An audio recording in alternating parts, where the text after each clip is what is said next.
Welcome to Equipping Leaders, a podcast where I share tools and perspectives to equip leaders in self-development and team connection. I am your host, Natasha, and I am excited to share today's episode with you.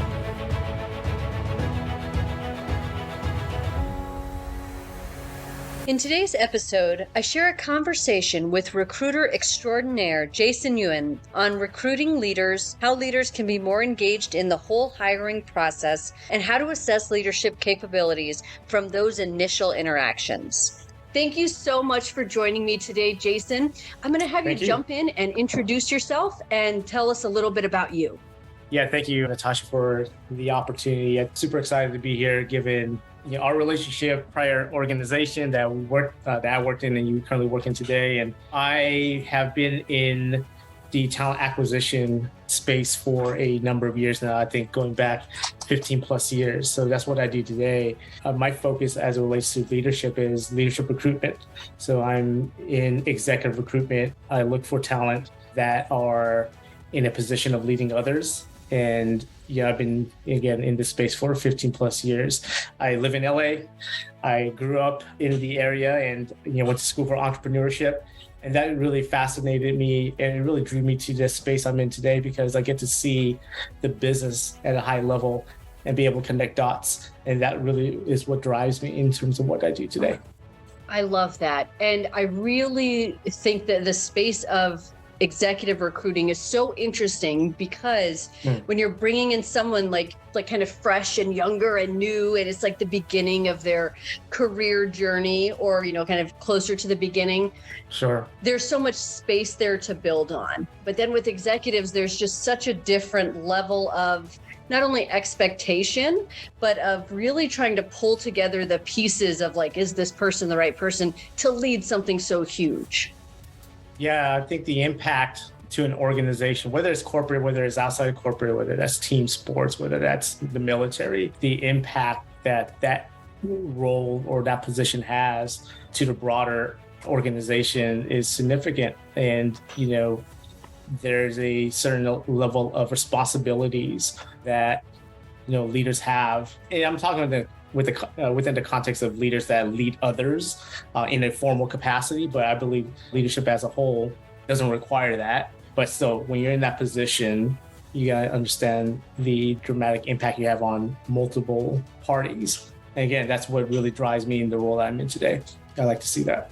So I know in the previous organization that you were in, that I'm currently in, we still sing your praises often and, all the time. And so with that, I know that there were people you led there are people you lead now. And then also with even looking at leaders, bringing them into an organization. Sure. What is kind of your leadership origin story? What got you really into it? Yeah, I don't know. I guess I started leading in a formal capacity back when I was 18 in a corporate environment. The day I turned 18, which all 18-year-olds do, I think, when they turn 18, I applied for my insurance license here in California so I could take the test and become an insurance salesman. That was my 18th birthday. I went ahead and did that. Anyways, I was in the financial planning industry in a very young age. And during the time at 18, 19, I actually led a team. I had absolutely no idea what leadership meant. Honestly, nor at that time did I even care. It was like, okay, we're gonna have a bunch of people that report into me. We're gonna go out there and we're gonna sell. So it was a sales leadership position, I guess you can call it. Yeah, I learned that at that time, really early on, how difficult it is, right? When others look to you for the answer. That was my origin story when it comes to leadership in a formal capacity. Yeah, I appreciate that perspective too, because most people get into leadership for the wrong reasons. I'm not saying that you did, but it's that either I want to be in charge or I think it's going to be easier than it is. And so we go in with this just optimism that's a little bit misplaced, right? And we focus on the wrong things. And then once we get that experience under our belts, we're like, okay, let me shift my entire way of thinking, but ultimately, how do I shift to actually meet the needs of these people that I get to lead? Yeah, I think a common theme that will probably come up during this conversation. And, I point to this author, Simon Sinek, who I think everyone at this point knows who he is. The work that he's done has a tremendous effect on how I look at leadership, how I look at work in general, how I look at just doing anything in life, quite honestly. At the time, at least from what I remember at 18, 19, when I was leading a team, I didn't have a why. You have to have a strong why. You have to have a purpose. And it was this, hey, these people are going to report to you, you go out there and you hit some goals. So the purpose was that we're going to hit goals, but I honestly didn't even know why I need to do that. And if leaders are in a position where, and I've seen this lots of times in the corporate environment, where people are promoted because they have domain expertise, but they don't necessarily have a passion for leading others, or being in a position where they're an authority figure on leading, and they fail miserably, even though they may be the best person in that function, in that domain, right, as an individual contributor. Because at the end of the day, you have to have a passion for why you're doing that job, whether that is building other leaders or whether that is achieving some type of aspiration you always had. I mean, it has to be something powerful for you to be in that position because of the challenges that comes with it, and the responsibilities, as we talked about. Absolutely.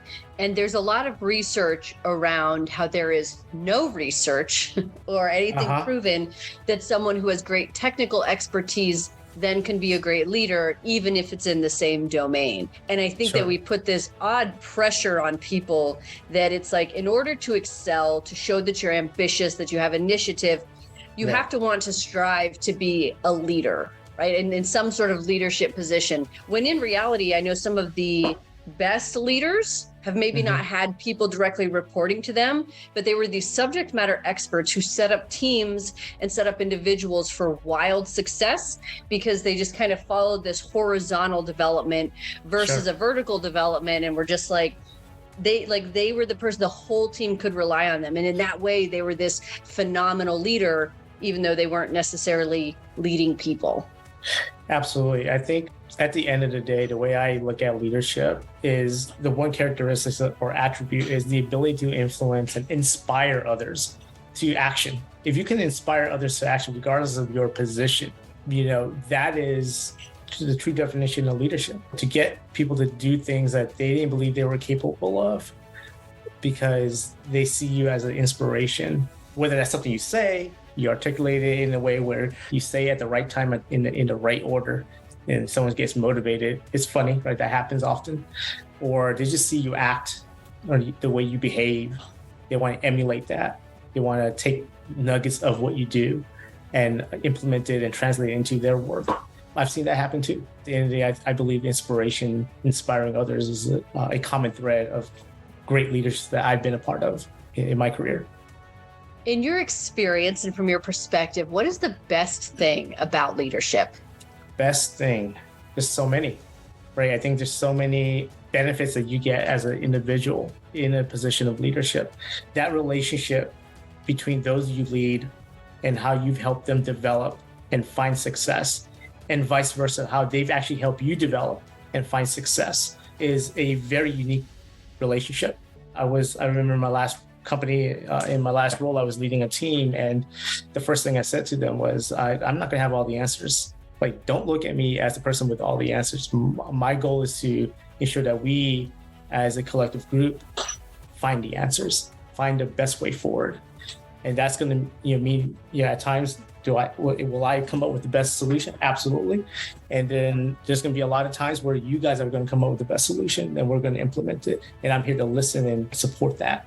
So that relationship between those you lead and you as a leader, and the benefits that you both draw from that, I think is quite unique. And it's probably the best part of being a leader. I completely agree. There's something about maybe the magic, if you will, of those types of relationships when they're cultivated, where not only is there this huge support, but it creates this space for being able to say difficult things for the benefit of each other. And that's both ways. So I love that answer. Yeah. So with the inverse of that, what's the most challenging thing about leadership?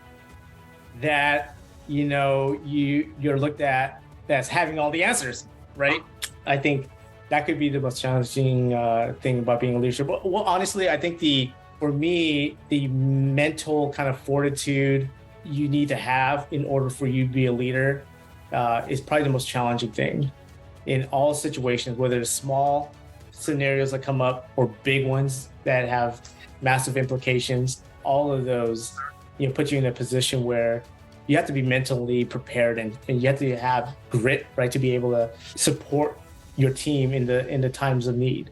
Extreme examples being in a war situation, right? You have to be in a position where people are, they have the confidence in you and trust that you're going to make the right decisions. That's probably the most challenging. I'm not going to say that's the worst part about being a leader, because I don't think that is bad at all. It's just, the most challenging part of doing it. And then overcoming that and being able to deliver for your team, that could be the most rewarding as well. I once had a conversation with a General Stammer who was in the military, of course, many years. And he said something, and he said it so simply, and I loved it, because he said, people have to know that you're going to be there with them when it's the worst, right? That you're not going to leave them. And I think that whether we're talking about soldiers or, even in any type of situation, if people think that you're not going to have their back, that you're not going to support them, you're going to leave them behind to clean up a mess or, whatever the situation is, it breaks down that trust, if there was any trust there to begin with. So yeah, really being with people, even when it's just the worst. I'm reading a book called The Trusted Advisor right now, and it's all about building that trust. In that particular book, they talk about the consulting industry and building trust with your clients. But at the end of the day, you could translate that to any kind of scenario in life. But without that trust, and what that trust builds is the sense of belonging, right? So those interactions you have with that individual that trusts you and you trust them, and you're open to that relationship, allows you guys to be free to share ideas, not be afraid to fail. I ensured that my team had is the knowledge that I wanted them to not be afraid of failing. I always told them, if you're going to do something and it fail fast, and it'll be okay. And we're going to move on. We'll just find a way of not doing it again. And that's it. There's nothing wrong with that. And you have to have that trust, as you kind of described, as a foundation, or else you can't do anything else without it. In your experience, have you found that trust, you can have it, but like the strength of that trust can also ebb and flow depending on maybe if somebody, even if they're on the same team, but if they get like a new job on that team, or just kind of like even new members added to the team, have you seen that trust, let's say evolve might be a better word? Yeah. I mean, I feel like that's the case with almost any relationship you have in life. You'll have best friends that are not your best friends one week, and then they're best friends again the next week, and you guys are out and enjoying life. I think that translates really well with people who may be under your care and your team in the corporate environment. That's why it's so difficult being a leader, I think, at times, because your behaviors, is under a microscope. It's magnified. There's a lot of eyes on it in your team, your decisions, how you frame conversations, the why, right? Like I said, behind what you're asking them to do. All of this is a factor in terms of either improving trust, right? And creating more trust within the organization or the team, or destroying it, quite frankly, at the end of the day. It's a fine balance, and if you don't invest in those kind of experiences with those individuals so they know that they can trust you, then sometimes you'll have leeway. People make mistakes all the time, right? It's just part of life. But if you don't build that foundation, those mistakes are not going to be looked at as mistakes. Those mistakes may be looked at as very purposeful intentions. And that's really where you don't want to be with a team. I know I used to work with an individual who I absolutely adored, because this person made some of the biggest mistakes I had ever seen, but also made the biggest comebacks I had ever seen. Yeah, I mean, I use a sports analogy quite often with regards to, let's say, Kobe Bryant or Michael Jordan. How many three-point shots did they miss in their careers? More than they made, right? And all those mistakes or misses that they had, at the end of the day, that added up to their makes, to the shots that they did make. You have to be in a position where you have other leaders. They're going to make mistakes, but you want to not just jump on them when they do, but also be in a position where you see what they do with that mistake and do they learn from that. That's another sign of great leadership is when they do.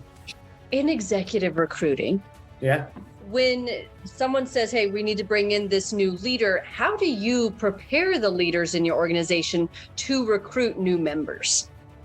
As we kind of discussed earlier, bringing in a leader just for the purposes of getting additional leadership headcount into an organization is never going to be, in my opinion, successful. We have to have a very strong vision on why that leadership is needed and why now in the organization. There's got to be a story that we can attach to that, and ensuring that all of the stakeholders who are involved in that search are aligned to that vision and that why. Because when you're having these conversations with executive level talent at this level, they're not focused on domain expertise, technical abilities. They want to understand candidates at that level. They want to understand what is ultimately the impact that they're going to drive in the organization that's going to tie into all of the strategic business arcs that the company has for its future. And that is their goal. And those are the conversations you're having usually at the executive level, at least in the experience I've had. And ensuring that alignment across the leadership team who is part of that process on these different factors, as I described, the why, how we're going to get it done, and what we're going to do eventually. That has to be in lockstep, or else it's not going to be a successful search. There was a training I had before where the instructor pretty much said, misalignment is the root of all evil. And it's true. It is absolutely true when it comes to recruitment in general, executive or non-exec. It's very common you get through a search where you're going to be aligned with the hiring manager on what good looks like. But when it gets to the team round where they're meeting other stakeholders, every other stakeholder has a very different objective. They have a different perspective on what good looks like. And if everything is misaligned, then you're just going to go in this frustrating loop of just having conversations and not getting the outcome that you set to get, and it's incredibly important that you have alignment, not just in the beginning, but the middle and the end. And I've seen it happen all the time where you have to realign, you have to recalibrate throughout that relationship or that process or that experience, right, that you're trying to conduct. I feel like that's what I do all day long. I'm a chiropractor. I align stuff all day long. I align the body of recruitment all day long. I love that metaphor. And it can only take a couple of moments to get someone realigned. But I really liked what you said about making sure you have alignment the whole way, not assuming that because you had it at the beginning that everybody still feels that way with the myriad of things that happen to us at work and in our lives that then a couple weeks or months down the road that we're still in alignment. I've had many experiences in my career where variables change the problem, right? Things will happen along the way during a search where that completely changes the purpose of the role or the need itself, and you don't address it. You're gonna waste a lot of time at the end. So having these constant checkpoints along the way is incredibly important. So when you're looking at helping a team bring in a new leader, how do you assess leadership qualities and potential to even kind of get that ball rolling? I usually ask candidates when I have my initial call with them, why are we talking? That's incredibly, we got to get that out of the way, right? What's their intention? What's their aspiration in their next role in their career? It's so unique to hear the reasoning on, why they want to be a leader or why they want to lead in the next position, or if they're in the position of leadership now, what drives them. Everyone has there's such a diverse pool of answers that I've seen. And a lot of it was probably borrowed from the experiences most of the time from their previous leaders, right, that they've come from and their school of thought and their school of leadership. So it's very interesting when I'm trying to assess leadership qualities. I guess, like I said, the common thread to me is, how do they inspire others to accomplish work, to achieve the goals? How do they have a track record of building other leaders, right? I think that's big too, right? I read a quote somewhere where if you believe you're a leader, look behind you. And if you don't see anybody, then you're not really a leader. If you haven't built leaders in the past, there's different levels of leadership, right? You're a leader of individuals, or you could be a leader of leaders, right? So depending on the level that we're looking for, depending on what the need is in the organization, I think those are very important to try to assess through a process when you're interviewing a candidate. Is how do they inspire? Do they build other leaders? Have they led by example? How do they lead by example? Because I think that's incredibly important. And again, it ties back to inspiring others. Those are things that I try to look for beyond the domain expertise. Obviously, I can go into some of the work that they've done, the accomplishments and achievements, and how they did that part of the assessment. But those are very specific to leadership qualities. I also talk about how they hire. Quite honestly, as a recruiter, I'm fairly biased in this particular subject. I think I know enough of it to know if I'm spelling BS, when I'm asking a question and hearing the answer. So if I ask a question around, how have you hired? How do you build teams in your past? Tell me about your recruiting principles and philosophy. I used to use that quite often, that particular question. Tell me about your recruiting principles and philosophies, and I'll just shut up. It's a very general question. So it can go a million different ways in terms of the answer. But what I want to hear is they lean on others. They're heavily engaged in the success of searches. They have good people in their network that they would bring in right away. I'll even sometimes pressure test this a bit in my conversations. Like, if you get this role, do you have people in your network that you could think of that you'd love to build a team around? And sometimes it immediately will say, yes, I got blah, blah, blah, blah, blah, blah, blah. This person will be perfect. So you can tell if they're a leader that other people will follow. I'm very fearful when I ask that question and it's like, I actually don't know. I need to think about that. I'm not going to say it's completely a red flag. I don't want to be biased here. But, I've seen it happen, and the results of that type of answer in the role doesn't always translate to success. I love that question, though, because you're absolutely, it tells you so much. It tells you so much about that person, of a lot of the things you're talking about, like are the developing others and leading by example. And there's this concept, it's a Gartner concept about the connector leader. And so with that, how am I not only connecting with the people on my team, but how am I connecting the people on my team or the people in my network to these other opportunities and to these things or these expertise that they want to develop in? I love that question so much. Yeah, I hate to use the word the best talent, but sometimes what you see really great and talented people, what they bring with them to your organization that transforms organizations is their network. It's who they know, and not just who they know, but who they can influence to also join the movement, right? Or the mission, or whatever you are trying to accomplish. It's like, again, I'm gonna go back to sports. Tom Brady, great example of leadership there. He went to Tampa Bay, and guess what? He recruited Rob Gronkowski. He got him out of retirement and joined them in Tampa Bay. Guess what happened? They won a Super Bowl.